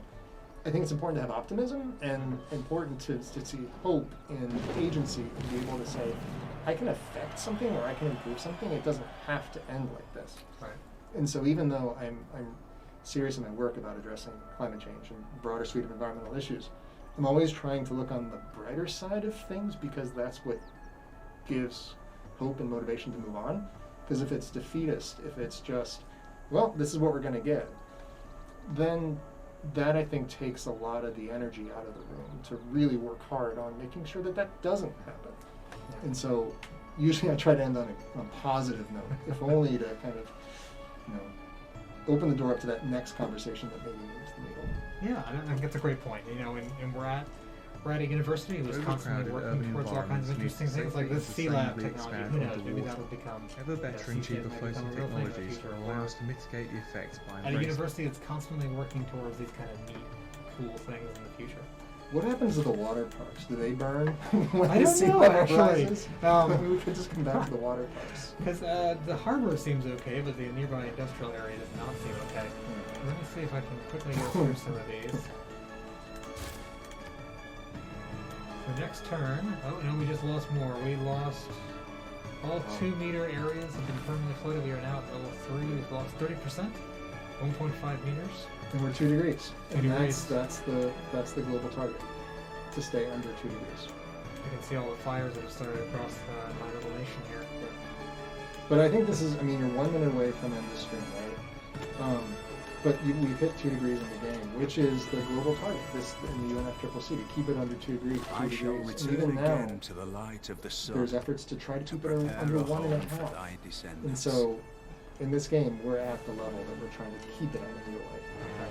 So I think that's an interesting way to end it. Yeah, we'll call it a good starting point. We'll build this little seastead because I kind of want to see Oh, what let's it see the looks like. seastead. Yeah. That's kind of neat. Yep. I don't know what that is. I don't know. But it's very nice looking. It would make. I should have put it near the water park. It would make a nice addition to the Ferris wheel. Very good. Oh, Well, thank you so much for joining us for this. I really appreciate it. This is a lot of fun. It was. I'm grateful for your insights to make this a little more serious than just let's play a game. Well, this is a very serious game. Let's Of be course, clear. yeah, it's clearly very serious with the burning Ferris wheels and the parking lots. But thank you all for joining us today. Really appreciate it. I'm ill-informed. I'm not sure if anybody else is hopping on after this, but I know we have a lot of really great content coming out through finals week to kind of keep you all upbeat as you go through this tough time of the year. So take care and take care of yourselves. Thank you.